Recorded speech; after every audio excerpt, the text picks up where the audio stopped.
Mark. Real quick, can everybody pull out your orange sheet of integrity? The orange sheet of integrity. After today's talk, for those of you that would like a copy of the PowerPoint presentation and slides and some of the notes, I'd be happy to send that to you. But one of the things that helps me, because I do speak to a couple hundred groups a year, is going through here. If you could just take a second to rate yourself, if you see at the bottom right here, on a scale of 1 to 10, with 10 being the best, how happy are you with your company's PR campaign? Obviously, if you don't have one, then probably be a 1, and if you had a great one, it might be a 10, but just so I kind of know where you're coming from. And then the second question is on a scale of 1 to 10, with 10 being the best, how confident are you that you have the tools needed? Some people here might go, hey, I know everything that you're talking about, so I don't need any of that stuff. Thank you very much. Third question is on a scale of 1 to 10, with 10 being the best, how much do you know about PR before today's presentation? And you can see the following questions, but if you'll just go ahead and fill that out there, that'll help me a lot there. And then if you put your name, phone number, email after the event, I promise I won't spam you or send you a bunch of things in the mail over and over. But what I will do is I will send you a copy of the PowerPoint presentation, the slides, and any follow-up questions you have, you can just call me or email me and we'll help you out there. So this is for your benefit, for me to know where you're coming from. And so I'll give you just a second to fill that out. In the meantime, I'll just sing the Jeopardy theme song. Today's topic is how to use PR like the stars, the art of converting clicks into cash. My background, just so you know, I think that sometimes the content of what you're hearing should always be weighted by who are we listening to, why is this person credible. So I just want to give you a little bit of a background on who I am and my background. I was the SBA Entrepreneur of the Year, as Roger said. We have 9 businesses. We have 5 kids. I'm always working on something big. I try to avoid direct sunlight. I'm just kind of kidding, but my wife makes fun of me because I'm inside so much. I don't go out very much. So I took algebra 3 times. Everybody here is smarter than I am once you get to know that. Took algebra 3 times to get through that. And I did take my ACT 3 times to get to college as well. So I want to encourage you guys, that everybody here, if I can do this stuff, I promise that you can do it. Okay, so the 6 things we're going to go over today. The 6 things is 1 is what is the definition of public relations? 2, what are your business goals for this year? 3, how will viral and passionately positive PR help you achieve your goals? 4, why does PR work?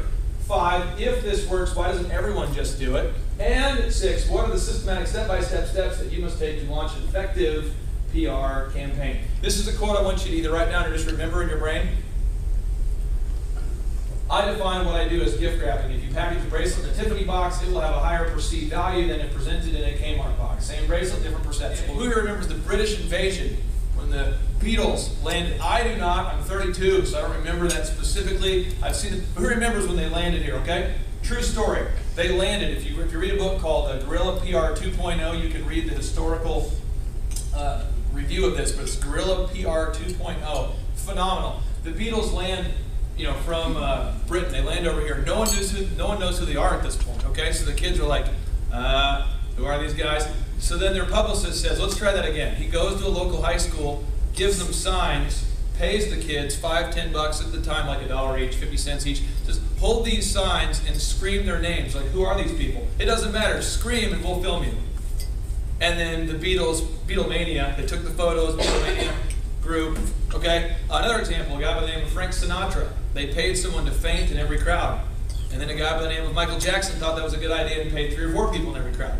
And so it perpetuated that. So it's, yes, sir? You don't work for Obama, do you? No. But I will tell you that one of the things that's hard for me to deal with is, regardless of where you line up in your political views, one of the things that's it was hard for me on the outside in looking into it, is PR can control what people think, whether it's true or false. Now, I'm a Christian. I try to do everything in a way that I want to treat people that I want to be treated. And I think a lot of us, regardless of our religious beliefs, want to do that. We want to treat people the way we want to be treated. But you could, this is like the Force, like Star Wars, where you have the, and you could use the Force for the good team, for the good side, or the dark side. But it works either way. And they estimate somewhere between 70 and 85% of all news is a result of a press release, PR. Somebody paid to shape your view. Over 70%. Every study says over 70%. Some say 71, some say 84. Isn't that kind of crazy though? Think about watching the news tonight and how that affects your worldview. Now, right now as a culture, what's the bias that the whole culture has, that every time you turn on the news, when it comes to the environment, what's the thing we're all being told to do? We all need to go green. Green. Aha. So is that a trend, or is that going to be a long term? Like, is that going to last? Is it a fad or a trend? Is that going to last beyond a year, you think? A trend. A trend? Now, at some point when I was in 7th grade, some of you remember this, we were told that the hydrocarbons, released from cars are damaging the ozone, right? And so what we say is, as a country, somehow, from my age 12 till now, we've gone from, we should probably go green, to now it's irrefutable. If you don't go green, there's something wrong with you, okay? Now, regardless of whether we agree with this or not, this is a trend, right? Now, what if you were the expert in your community, right, about this infringement on rights and security, and you know everything about security because you're the guru? Couldn't you kind of appoint yourself to be the guru? And then when every time the media writes a story about security, they're like, we're live here with such and such from, and it's you. See what I'm saying? But you can appoint yourself as an expert. And how does that translate into dollars and cents? It really helps. Have you guys ever seen, remember OJ, when the white Bronco was driving? And within like 10 minutes, they have an expert. My brother. Your brother?